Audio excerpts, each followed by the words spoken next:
C'était les titres de cette édition. À toutes et à tous, bonsoir et merci d'être au rendez-vous du 20h sur la télévision togolaise. Session de formation depuis ce matin pour les députés à l'Assemblée nationale. Ils s'imprègnent des mécanismes d'une gestion plus efficace axée sur le suivi et évaluation des activités budgétaires de l'État. En clair, ils seront plus méticuleux lors de l'examen de la loi de finances. Mais pourquoi? Dédé Koussao, Lucassi et Nathalie Panégué nous répondent. Le gouvernement togolais mène depuis des années des actions pour rendre opérationnels les mécanismes de gestion des sociétés et entreprises opérant sur le territoire national. L'accent est surtout mis sur la transparence et l'efficacité. Au contrôle de l'action gouvernementale, les parlementaires togolais veulent s'approprier ces mécanismes pour mieux examiner les prochaines lois des finances.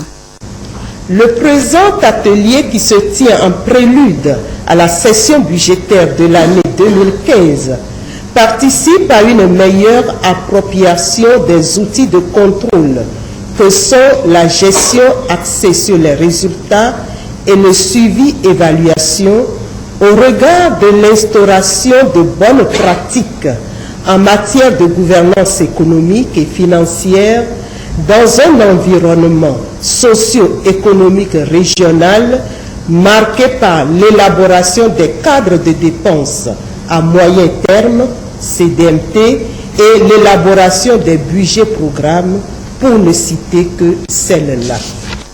Les parlementaires ont 48 heures pour étudier les stratégies d'une bonne gestion des finances publiques. Outillés, ils seront plus à l'aise dans leur rôle, celui de veiller chaque année à la bonne exécution du budget. Il nous faut avoir à l'esprit que la directive de la loi numéro 2014-013 portant loi organique relative aux lois de finances consacre une nouvelle approche de la dépense publique. L'État, pour ce faire, bascule d'une logique de moyens à une logique de résultats. Il s'engage ainsi résolument dans une démarche de performance visant à améliorer l'efficacité des politiques publiques. Le passage à la gestion axée sur les résultats constitue donc l'un des piliers de la réforme entreprise.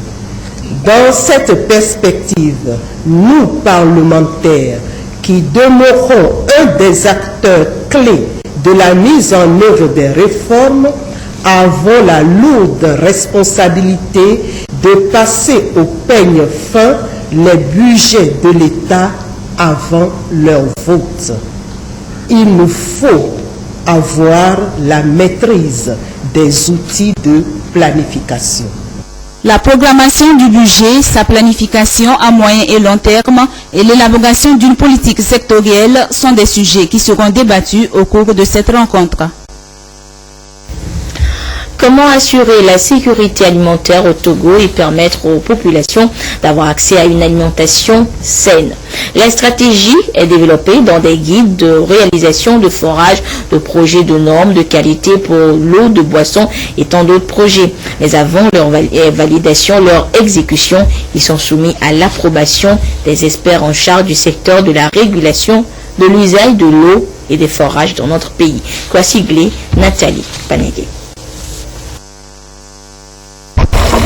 Le Togo, depuis 2002, s'est engagé à mettre en place un cadre national pour faciliter la valorisation et la gestion coordonnée de l'eau et des ressources naturelles. Dans cette dynamique, 3 documents sont soumis ici en validation. Il s'agit du guide de réalisation des forages, des normes nationales de qualité pour l'eau de boisson et de la revue analytique sur le droit à l'alimentation au Togo.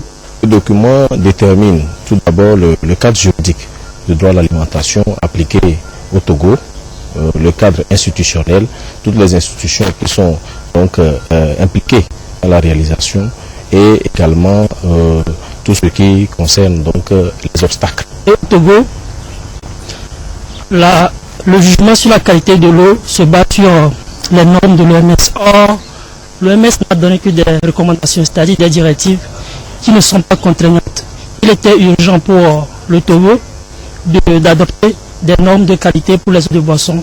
Nous avons expliqué un peu comment faire pour protéger la ressource en eau en faisant ces ouvrages. Quel est le mode opératoire pour réaliser des forages sans qu'il y ait une pollution de la route à partir de la surface. Et donc, toutes ces méthodes ont été développées. Et aujourd'hui, le plus important pour moi, et ce que bon nombre de pays africains n'ont pas, c'est d'avoir un aperçu global de l'existence de tous ces ouvrages. En dépit des efforts enregistrés dans la mise en place des ouvrages d'eau sur le territoire, l'épineux problème reste la qualité de ces eaux.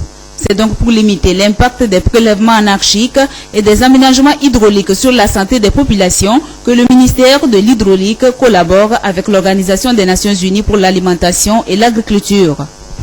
L'utilisation d'une eau potable pour l'alimentation et surtout comme principal ingrédient de toute nourriture fait partie intégrante des principes même du droit à l'alimentation. Vous conviendrez avec moi que l'accès à une eau de bonne qualité contribue à la réalisation du droit à une alimentation adéquate.